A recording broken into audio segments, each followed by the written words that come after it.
క్రీస్తునాథుని యందు మిక్కిలి ప్రియ సహోదరి సహోదరులారా, క్రీస్తు ప్రభు మరణించినప్పుడు ప్రభు యొక్క శరీరాన్ని శిలువ మీద నుండి దించిన తరువాత ఆ పవిత్ర శరీరాన్ని ఒక నార వస్త్రంలో చుట్టి సమాధి చేయటం జరిగింది. ఆ వస్త్రం ఇప్పుడు ఇటలీ దేశంలో ఉన్నటువంటి టూరిన్ అనే పట్టణంలో ఉన్న కెథీడ్రల్ దేవాలయములో భద్రపరచబడి ఉంది. తరతరాలుగా వందల సంవత్సరాలుగా ఎంతోమంది భక్తులు ఆ యేసు ప్రభు యొక్క నార వస్త్రముగా భావించబడుతున్నటువంటి ఆ పవిత్ర వస్త్రాన్ని సందర్శించుకొని వారి యొక్క విశ్వాసాన్ని పెంచుకుంటున్నారు. ఈ మధ్యకాలంలో ఒక వివాదము చెలరేగింది. ఏమిటి అది? ఆ నార వస్త్రముల మీద ఉన్నటువంటి కొన్ని ధూళి కణాలను పరీక్షిస్తే ఆ ధూళి కణాలు కొన్ని యూరోపియన్ దేశాల నుంచి, కొన్ని ఇతర దేశాల నుంచి, మరికొన్ని భారతదేశానికి చెందిన ధూళి కణాలు కూడా బయటపడ్డాయి. దానిని బట్టి కొంతమంది ఏమంటున్నారంటే ఆ వస్త్రం భారతదేశం నుండి వచ్చినటువంటిది, లేకపోతే ఆ వస్త్రం అసలు యేసు ప్రభు కప్పినటువంటి చుట్టినటువంటి నార వస్త్రమే కాదు అనేటువంటి వాదన ప్రారంభించారు. కానీ శ్రీసభ ఏమని చెప్తుంది, శాస్త్రం ఏమని చెప్తుంది, పరిశోధన ఏమని చెప్తుందంటే ఆ వస్త్రాన్ని పరిశీలించలా, ఆ వస్త్రాన్ని పరిశోధన చెయ్యలా, ఆ వస్త్రం మీద ఉన్నటువంటి చుట్టూ ఉన్నటువంటి కణాలను పరిశీలించారు. ఈ సందర్భంగా ప్రతి క్రైస్తవుడు కూడా తెలుసుకోవలసినటువంటి ముఖ్యమైనటువంటి సందేశం ఇది ప్రియులారా. ఇటలీ దేశంలో ఉన్న టూరిన్ అనే నగరంలో ఉన్న కెథీడ్రల్లో మహాదేవాలయంలో యేసు ప్రభు మరణించినప్పుడు ఆయనకు చుట్టినటువంటి నార వస్త్రముగా పరిగణించబడుతున్నటువంటి ష్రౌడ్ ఆఫ్ టూరిన్ అనే వస్త్రం భద్రపరచబడింది. నేను మీకు ఈ ప్రక్కన ఆ బొమ్మను చూపిస్తాను. తరతరాలుగా అది యేసు ప్రభు కప్పినటువంటి వస్త్రముగా భావిస్తున్నారు. ప్రథమంగా దాని మీద ఇప్పటి వరకు కూడా కొన్ని అధ్యయనాలు జరిగాయి, పరీక్షలు జరిగాయి, సైంటిఫిక్ రీసెర్చ్ జరిగింది. తద్వారా ఏమి నిర్ధారణ అయ్యింది అంటే అది 2000 సంవత్సరాల క్రితం చేసినటువంటి నార వస్త్రముగా రూఢీగావించబడింది. ఆ వస్త్రం మీద రక్తపు మరకలు, మచ్చలు ఉన్నాయి. ఆ యొక్క బ్లడ్ గ్రూప్ ఏబి గ్రూపుగా అధ్యయనాలు నిర్ధారించటం జరిగింది. ఆ వస్త్రం మీద ముళ్ళ కిరీట గాయాలు ఉన్నాయి, కొరడాలతో కొట్టినటువంటి గాయాలు ఉన్నాయి, 100కు పైగా గాయాల గుర్తులు ఉన్నాయి. చేతులు కాళ్లకు ఉన్నటువంటి చీలల యొక్క ఘాట్లు ఉన్నాయి. పక్క భాగంలో కత్తిపోటు ఉంది ఆ వస్త్రానికి. ఇప్పటి వరకు చేసినటువంటి రీసెర్చ్లో, అధ్యయనంలో తేలినటువంటివి సత్యాలు ఇవి. కాబట్టి క్రైస్తవులందరూ కూడా, కథోలికులు మాత్రమే కాదు, భక్తితో ఈ ష్రౌడ్ ఆఫ్ టూరిన్ యేసు ప్రభు మరణించిన తర్వాత చుట్టినటువంటి ఆ వస్త్రాన్ని చాలా పవిత్రంగా భావిస్తారు, పరిశుద్ధంగా భావిస్తారు. బైబిల్ గ్రంథాన్ని మనం చదువుకుంటే యోహాను సువార్త 19వ అధ్యాయము 40వ వచనములో యేసు ప్రభు మరణించిన తర్వాత సిలువ నుండి కిందికి దించారు. ఏ రీతిగా సమాధి చేశారు? వారు యేసు దేహమును తీసుకొని యూదుల భూస్థాపన సాంప్రదాయానుసారము దానికి పరిమళ ద్రవ్యమును పూసి నార వస్త్రముతో చుట్టిరి. ఈ ఇటలీ దేశంలో ఉన్నటువంటి టూరిన్ నగరంలో ఉన్న కథీడ్రల్ దేవాలయంలో ఉన్నటువంటి ఈ వస్త్రము కూడా నార వస్త్రము, యేసు ప్రభువుకు చుట్టినటువంటి నార వస్త్రం అన్నమాట. దానిని పవిత్రమైనదిగా, పరిశుద్ధమైనదిగా భావిస్తాము. యోహాను సువార్త 20వ అధ్యాయము 7వ వచనములో, ఆయనకు తలకు కట్టిన తుండుగుడ్డను చూచెను. ఆ తుండుగుడ్డ నార వస్త్రములతో పాటు కాక విడిగా చుట్టి ఉంచబడి, నార వస్త్రములతో పాటు. యూదుల సంప్రదాయం ప్రకారం కొన్ని చోట్ల మనకు కూడా ఒక వ్యక్తి మరణిస్తే తెల్లని వస్త్రాలు తొడుగుతారు ఆ పార్థివ దేహాన్ని సమాధి చేసే ముందుగా.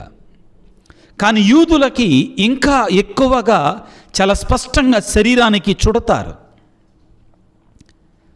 అది ఎన్నో వందల సంవత్సరాలుగా, 200 సంవత్సరాల క్రితం వస్త్రముగా ఇటలీ దేశంలో భద్రపరచబడి ఉంది. ఈ సందర్భంగా మీరందరూ తెలుసుకోవాలి, క్రైస్తవ విశ్వాసానికి బలము చేకూరిన తర్వాత యేసు ప్రభు యొక్క సిలువని 315 నుంచి 25 సంవత్సరాల మధ్యలో హెలెనా మహారాణి కనిపెట్టడం జరిగింది. ఆ సిలువ ఏమైంది? కొంత భాగం ఇటలీలో ఉన్నటువంటి పేతురు గారి దేవాలయంలో కరోనా సమయంలో ఆ సిలువను బయటికి తీశారు. అంత భాగం కాదు, కొంత భాగం మాత్రమే ఉంది అక్కడ. మిగిలినట్టు భాగాలు ఏమయ్యాయి? ఆ రోజుల్లోనే ఎక్కడెక్కడైతే బృహత్ దేవాలయాలు ఉన్నాయో అక్కడికి కొంచెం కొంచెం ముక్కలుగా పవిత్రమైనటువంటి కదండి. కాబట్టి ఆ యేసుప్రభు యొక్క సిలువని ప్రపంచంలో ఉన్నటువంటి పరిశుద్ధ దేవాలయాలన్నింటి హోలీ రెలిక్సీగా పరిగణిస్తారు. దానిని అక్కడికి పంపించటం జరిగింది, పీఠాలలో భద్రపరిచారు. అదేవిధంగా యేసుప్రభు యొక్క చీలలకు వాడినటువంటి ఆ ఘాట్లకు వాడినటువంటి చీలను కూడా భద్రపరిచారు. మీరు రోమ్ నగరం వెళితే ప్రియులారా, లాతరన్ బసిలికా పక్కన ఆ యేసు ప్రభుకు మరణ తీర్పు విధించినటువంటి ఆ ప్రాంతపు ఆ మెట్లు, ఆ కిరీటానికి సంబంధించిన కొంత భాగం, వివిధ వస్తువులు అక్కడ మనకు దొరుకుతాయండి. అప్పటి నుండి రోమన్ కథోలిక శ్రీసభ వాటిని చాలా భద్రపరిచింది, కాపాడింది. దానిలో భాగమే ఈ యేసు ప్రభుకు చుట్టినట్టు నార వస్త్రం ప్రిలారా. యేసు ప్రభువు తొడుక్కున్నటువంటి అంగి, పై అంగిరి వాళ్ళు చుట్లు వేసుకున్నారు. అది ఎక్కడికి పోయింది? గ్యాలియో అనే రోమన్ సైనికుడికి దొరికింది. అంటే అతనికి చుట్లు వేయగా వచ్చింది. దాని వెనుక చాలా చరిత్ర ఉంది. ఇవన్నీ కూడా కొద్దిగా లోతుగా మనం బైబిలుకి చెందినట్టు పుస్తకాలు మనం చదివితే తెలుస్తాయండి. ఇక అంశానికి వస్తే ప్రియులారా, ఈ ఇటలీ దేశంలో ఉన్నటువంటి తూరిన్ మహాపట్నంలో ఉన్నటువంటి కథీడ్రల్ దేవాలయం ఉన్నటువంటి యేసు ప్రభుకు చుట్టినటువంటి నార వస్త్రము మీకు ఇప్పుడు చూపిస్తున్నాను కదా, ఇది ఆ నార వస్త్రం ప్రియులారా. ఆ యేసు ప్రభు ఆకారాన్ని కూడా అందులో కనిపెట్టడం జరిగింది, దాని నుండి తీసుకోవటం జరిగింది. ఈ నార వస్త్రం ఏ విధంగా ఉంటుందంటే శరీరం మొత్తం కప్పివేయబడి ఉంటుందన్నమాట, శరీరానికి అతుక్కొని పోయి ఉంటుంది. కాబట్టి ఆ ప్రభు యొక్క శిరస్సు నుండి సిరిపాదం వరకు కూడా ఆ భాగాలు ఆ యొక్క నార వస్త్రములో అచ్చువేయబడ్డాయి. ఇది సాధ్యము కాదంటే సాధ్యమే. వెరోనికమ్మ యేసయ్య సిలువను మోస్తుండగా ఆ ముఖాన్ని తుడుచుకోవటానికి ఒక వస్త్రాన్ని ఇచ్చినంత మాత్రానే తన ముఖ పోలికని ఆ వస్త్రం మీద ముద్రించి దీవించాడు యేసయ్య. అంతకంటే స్పష్టముగా 2000 సంవత్సరాల నుంచి కూడా ఈ టూరిన్ దేవాలయంలో ఉన్నటువంటి ద ష్రౌడ్ ఆఫ్ టూరిన్ యేసు ప్రభువు పవిత్ర వస్త్రం భద్రపరచబడి ఉంది. కాబట్టి మీకు చెప్పాను కదా, దాని మీద ఉన్నటువంటి ఆనవాళ్ళు. ఆ వస్త్రం 2000 సంవత్సరాల క్రితం దాన్ని నిర్ధారించారు. ఆ వస్త్రం మీద రక్తపు మరకలు ఉన్నాయి. ఆ రక్తాన్ని పరిశీలించగా ఏబి బ్లడ్ గ్రూప్ అని తేలింది. ముళ్ళ కిరీటం వలన వచ్చిన గాయాలు ఈ భాగంలో ఉన్నాయి. కొరడాలతో కొట్టినటువంటి గాయాలు 100కు పైగా గాయాలు ఉన్నాయి ఆ వస్త్రం మీద. చేతులు కాళ్ళలో పొడిచినటువంటి చీలల ఘాట్లు ఉన్నాయి. ప్రక్క భాగంలో పొడిచినట్టు కత్తి పోటు ఉంది. ఇవన్నీ కూడా యేసుప్రభువుకు సంబంధించినటువంటివి కాదా? కాబట్టి ఈ చిత్రం అనేటువంటిది, ఈ వస్త్రం మీద ఉన్నటువంటి ఈ యొక్క ప్రతిబింబం అనేటువంటిది రంగుతో గీయబడినటువంటిది కాదు, ఎవరు కూడా వేసినటువంటిది కాదు. అది నిజంగా ఒక మరణించినటువంటి ఒక శరీరాన్ని కప్పినటువంటి వస్త్రం ద్వారా వచ్చినటువంటిది. ఇది ఒక ఫోటోగ్రాఫిక్ నెగిటివ్ కూడా కాదు. అయితే ప్రియులారా, ఇక్కడ మనం గమనించాల్సింది ఏమిటి అంటే, ఈ మధ్యకాలంలో ఒక చిన్న వివాదం రేకెత్తింది. ఏమిటి అంటే, ఆ వస్త్రం దగ్గరలో వస్త్రం పైన ఉన్నటువంటి కొన్ని ధూళి కణాలను తీసుకొని పరిశోధన చేయగా ఏం బయటపడింది అంటే, ఆ ధూళి కణాలలో కొన్ని ఆఫ్రికా నుంచి వచ్చినవి, కొన్ని యూరోపియన్ నుంచి వచ్చినవి, కొన్ని భారతదేశం నుంచి వచ్చిన ధూళి కణాలు కూడా ఉన్నాయి అంటండి. దాన్ని బట్టి కొంతమంది ఏమంటున్నారంటే, అది అసలు యేసుప్రభు కప్పుకున్న వస్త్రం, కప్పినట్టు వస్త్రం కాదు, అది భారతదేశం నుంచి వెళ్ళిన వస్త్రం అంటున్నారు. ఇది పొరపాటు అండి. శ్రీసభ ఆ సైంటిఫిక్ రీసెర్చ్ ఆ వస్త్రాన్ని తీసుకొని చేయలా, వస్త్రం మీద ఉన్న ధూళి కణాలని. కాబట్టి ఆ సైన్స్ పరంగా నిర్ధారించింది ఏమిటి అంటే, ఈ ప్రభు యొక్క పవిత్రమైన వస్త్రాన్ని దర్శించటానికి ఎన్నో వేల లక్షల మంది యాత్రికులు అక్కడికి వెళుతుంటారు. అక్కడికి వెళ్ళినప్పుడు సహజంగానే వారి శరీరం మీద ఉన్న ధూళి మన కంటికి కనపడదండి. ఆ ధూళి కణాలు, వస్త్రాల మీద ధూళి కణాలు దాని మీద పడి ఉండవచ్చు, తప్పనిసరిగా పడతాయి. ఆ ధూళి కణాలు తీసుకున్నప్పుడు వాటిలో కొన్ని వివిధ ప్రాంతాల నుంచి వచ్చినట్టు ధూళి కణాలను నిర్ధారించారు. నిజమే, అది సహజమే అది. కాబట్టి దానిని బట్టి ఆ వస్త్రం 2000 సంవత్సరాల క్రితందే కాదు, ఆ వస్త్రం యేసుప్రభు కప్పింది కాదు అనడానికి అవకాశం లేదు. శ్రీసభ చెప్పేది అంటే, ఇది ఒక భక్తికృతమైన కార్యం. ఈ ఒక్క చిన్న పరిశోధన బట్టే ఇది యేసుప్రభు కప్పినట్టు వస్త్రం కాదు అనడానికి లేదు. బైబిల్ మనకి చాలా స్పష్టంగా ప్రియులారా తెలియజేసేది ఏమిటి అంటే, మత్తయి శుభవార్త 27వ అధ్యాయము 59వ వచనములో, మత్తయి శుభవార్త 27వ అధ్యాయము 59వ వచనాన్ని చదువుకుందాం.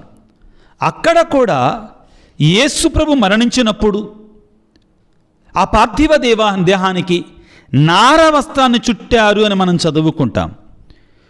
యోసేపు యేసు భౌతిక దేహమును సరికొత్త నారబట్టతో చుట్టెను. తాను రాతిలో తన కొరకు తొలిపించుకున్న కొత్త సమాధిలో ఉంచెను. తాను తన కొరకై తొలిపించుకున్నటువంటి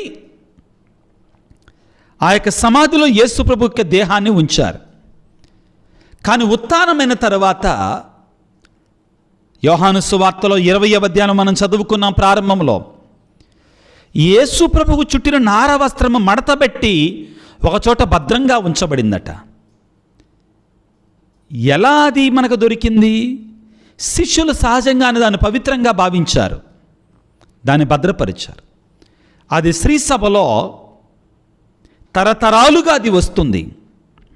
కొంతమంది బోధకులు ఏమంటారంటే, అసలు అది మాకు అనవసరం, అది బాహ్యమైనట్టు వస్తువే కదా, మేము అంతరంగికంగా ఉండాలి. ఎందుకంటే వాళ్ళకి ఇటువంటి పవిత్రమైన వస్తువులు లేవు కదా, కాబట్టి నాకు లేనిది వేరే వాళ్ళ దగ్గర ఉందనుకో, అది నాకు అనవసరం అంటాం అన్నమాట.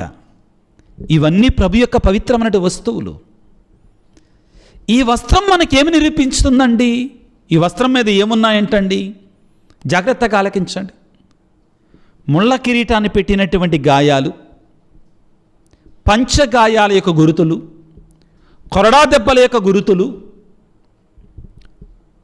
అదేవిధంగా రక్తపు మరకలు, పక్కలో బళ్ళెపు పోటు ఉన్నటువంటి గాయము, శరీరానికి బలంగా చుడతారు కాబట్టి అచ్చులన్నీ ఉన్నాయంటండి. ఇవన్నీ మనకేమి నేర్పిస్తున్నాయి? యేసు ప్రభువు మన కొరకై సిలువలో గాయాలు పొంది మరణించాడు. ఇది కట్టుకథ కాదు, ఇది పుక్కిటి పురాణము కాదు.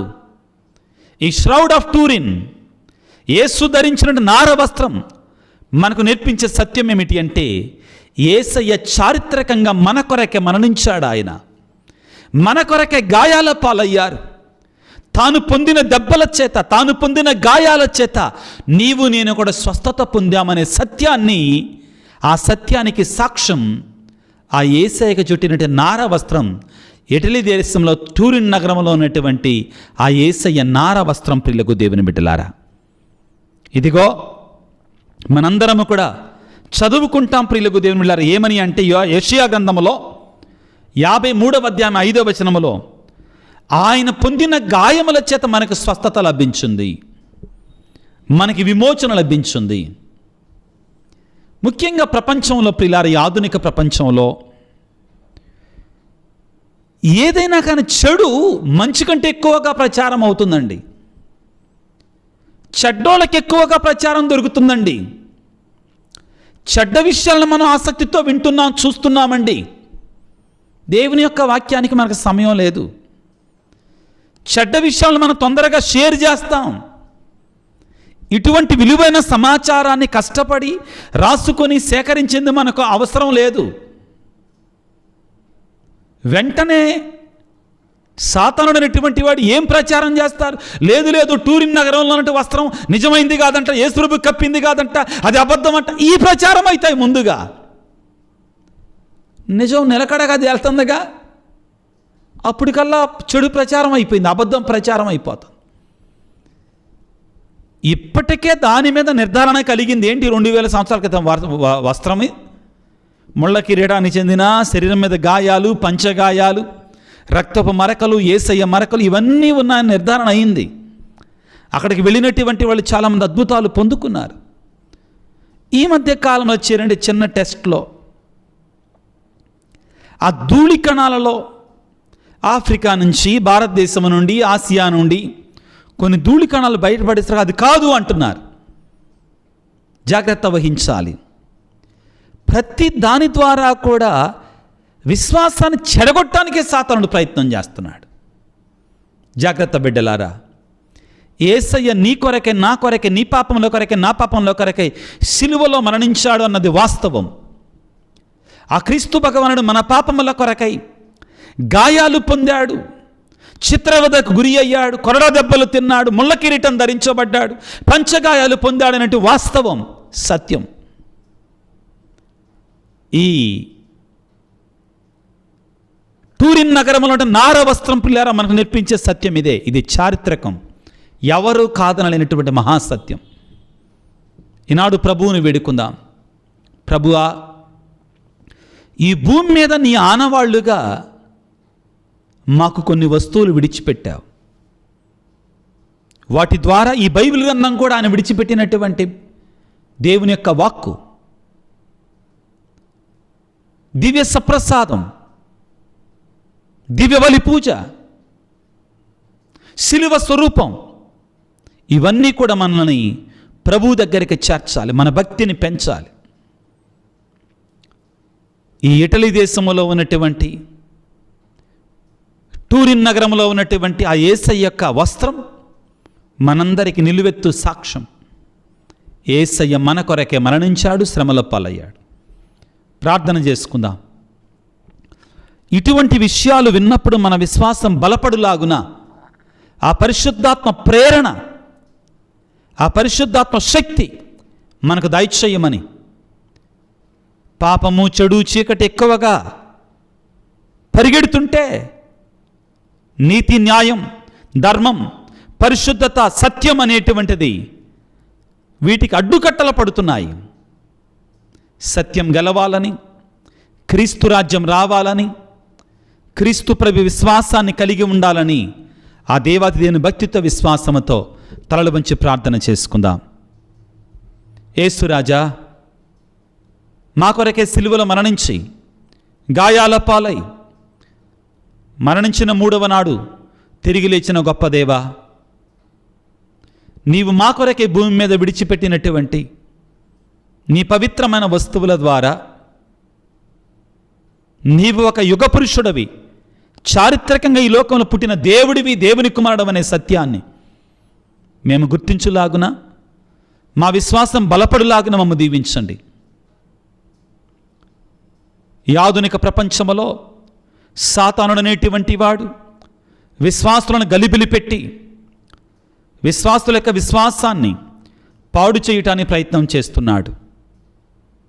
ఓ ప్రేమామయ్య, కరుణ కలిగిన తండ్రి, ఈనాడు ఈ వాక్య పరిచయలో పాల్గొంటున్నటువంటి బిడ్డలను దీవించండి. అనారోగ్యముతో బాధపడుతున్న ప్రతి బిడ్డను నీ గాయపడిన హస్తాలతో తాకి స్వస్థపరచండి. ప్రత్యేకంగా ఇది పరీక్షలు రాసే సమయం, పోటీ పరీక్షలు రాసే సమయం. ఎంసెట్ రాసినటువంటి పిల్లలను దీవించండి, ఆశీర్వదించండి. రాయబోయే పిల్లలను దీవించండి. అదేవిధంగా వివిధ పోటీ పరీక్షలు రాస్తున్న బిడ్డలను దీవించండి, రాస్తున్న బిడ్డలను దీవించండి.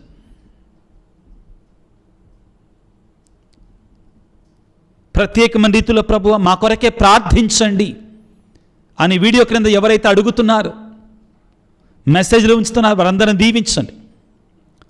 ఈ పరిచర్యలో పాల్గొంటున్న ప్రతి బిడ్డను మీరు దీవించండి, వారి తలంపులను దీవించండి నాయన. కుటుంబాలకు శాంతిని, సమాధానాన్ని, గర్భఫలం లేని తల్లులకు గర్భఫలాన్ని ప్రసాదించండి. భార్యాభర్తల మధ్యలో సఖ్యతను, పిల్లల మధ్యలో ప్రేమ బంధాన్ని బలపరచండి. అప్పుల ఊబిలో కూరుకుపోతున్న బిడ్డలను లేవనెత్తండి, ధైర్యాన్ని ప్రసాదించండి.